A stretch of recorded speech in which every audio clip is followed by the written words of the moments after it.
بسم اللہ الرحمن الرحیم نحمدہ و نصلی علی رسول الکریم اما بعد۔ دیکھیں، بات یہ ہے کہ حالات کے خالق اللہ ہیں، اللہ کی طرف سے حالات سب آتے ہیں، اور اللہ رب العزت جو بھی حالات بھیجتے ہیں اس میں اللہ تعالیٰ کے کئی مصلحتیں جو اللہ ہی جانتے ہیں، اس میں انسانوں کا امتحان بھی ہوتا ہے، آزمائش بھی ہوتی ہے، درجات کی بلندی بھی ہوتی ہے، اور اسی طرح جو ہے نا وہ سزا دینے کا بھی اس میں عنصر ہوتا ہے، اور اللہ تعالیٰ اپنی طرف رجوع کی طرف متوجہ فرماتے ہیں اور اپنی طاقت کا مظاہرہ فرماتے ہیں۔ تو ایک تو یہ ہے کہ اپنے اعمال کی پابندی کریں۔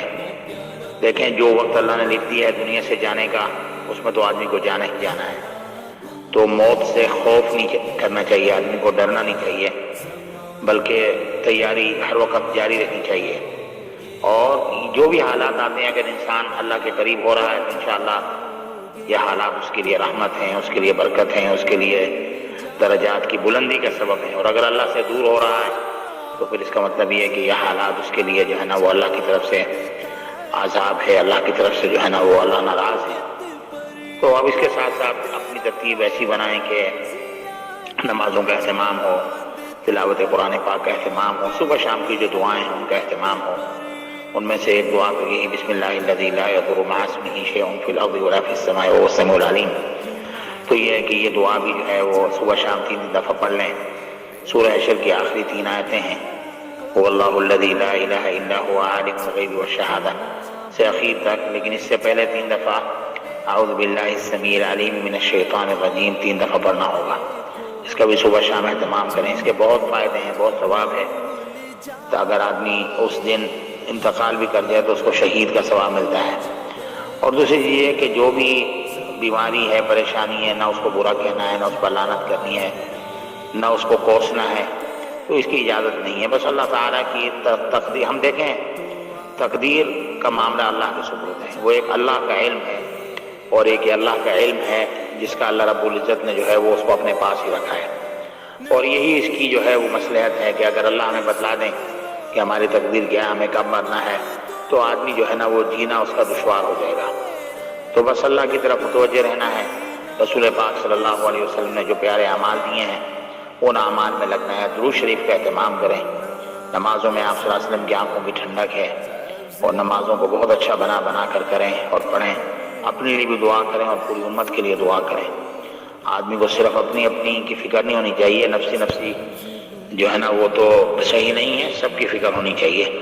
سب کی جو فکر کرے گا تو سب میں تو ہم بھی داخل ہیں خود، تو سب کی فکر کریں، اپنے دلوں کو بھی ٹٹولیں، کسی سے نفرت ہے، کسی سے دشمنی ہے، کسی سے عداوت ہے، کسی پر حسد ہے، جلن ہے، تو دلوں کو صاف اور پاک کریں، اور اس کو پاک کرنے کا طریقہ اللہ کا ذکر ہے اور دعا ہے اور قرآن پاک کی تلاوت ہے۔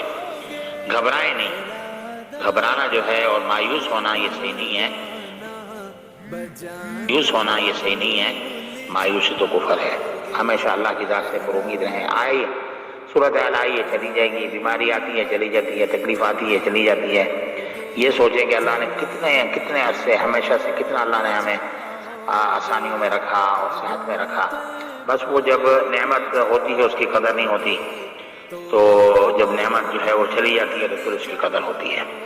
لیکن اللہ تو اتنے کریم ہے، آدمی جیسے اللہ کی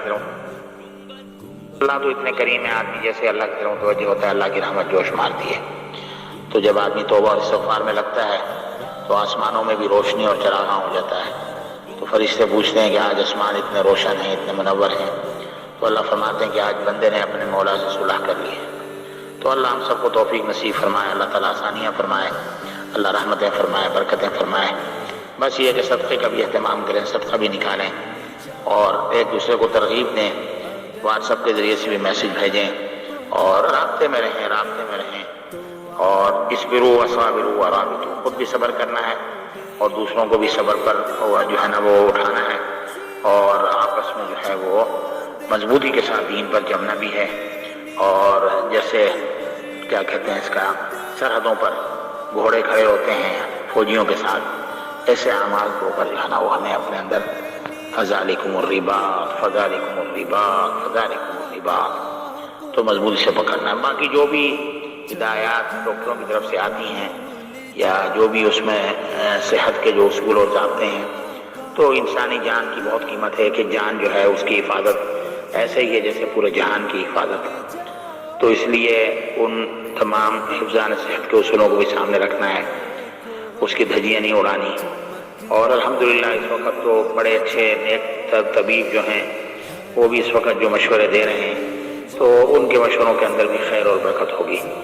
مسئلہ اصل میں یہ ہے کہ زیادہ اختلاط اس وقت جو ہے، زیادہ آپس میں میل جول، پارٹیز وغیرہ اور بہت زیادہ لوگوں کا جمع ہونا چاہیے، اس میں ذرا مسئلہ ہے. باقی اللہ اپنے سارے معاملات درست فرما دیں گے. یہ وقتی طور پہ ہے، انشاءاللہ بہت جلدی کتنے بڑے بڑے جو ہے نا مسئلے آئے، لیکن اللہ نے اپنے کرم سے اس کو دور فرما دیا. اچھا فال بھی لینا ہے اور لوگوں کو خوشخبریاں بھی دینی ہے. اللہ آسان فرمائیں گے انشاءاللہ. جزاکم اللہ. والسلام علیکم ورحمۃ اللہ وبرکاتہ. ہمارے لیے بھی بہت بہت دعائیں فرماتے رہیں. اذان کا معاملہ ایسا ہے کہ گھر کے اندر بھی دے سکتے ہیں، چھت کے اوپر بھی دے سکتے ہیں. کوئی کپڑا سامنے ہو، پردہ سامنے ہو، دائیں ہو، اس سے کوئی فرق نہیں پڑتا. اللہ کا نام بلند کرنا ہے اور انشاءاللہ اللہ کا نام بلند ہوگا تو اللہ خوش ہوں گے. تو اسی نسبت سے آدمی جو ہے نا اذان دے دے، اذان دے دے. بخاری شریف کا ختم ہو سکے بخاری شریف کا ختم کر لیں، درود تنجینا کا ختم کر لیں. ختم خواجگاہ اگر ہو جائے تو وہ گھر میں بیٹھ کے ختم خواجگاہ کر لیں. بسم اللہ الذی لا یضر مع اسمہ والی دعا 3 دفعہ پڑھیں. حسبنا اللہ ونعم الوکیل پڑھیں. لا الہ الا انت سبحانک انی کنت من الظالمین 1,00,000 دفعہ اگر ہو جائے وہ پڑھ لیں. اس طرح مطلب یہ ہے کہ اعمال کے اندر دیکھیں حالات جو آتے ہیں نا، اگر ہم اللہ کی طرف پڑھیں گے تو اس کا مطلب یہ ہے کہ اللہ خوش بھی ہو رہے ہیں اور یہ حالات ہمارے لیے کامیابی ثابت ہوں گے. اور اگر ہم اللہ سے دور ہو رہے ہیں، اب کوئی کہہ رہا ہے جی کیرم بورڈ لے آؤ، کوئی کہہ رہا ہے چلو آپ جو ہے نا وہ ہم اس وقت جو ہے نا وہ فلمیں دیکھیں گے اور ٹائم، تو اس کا مطلب یہ ہے کہ اللہ ناراض ہے. ہم اللہ کی ناراضگی کو مول لے رہے ہیں، اللہ ہم سے غصے میں ہے.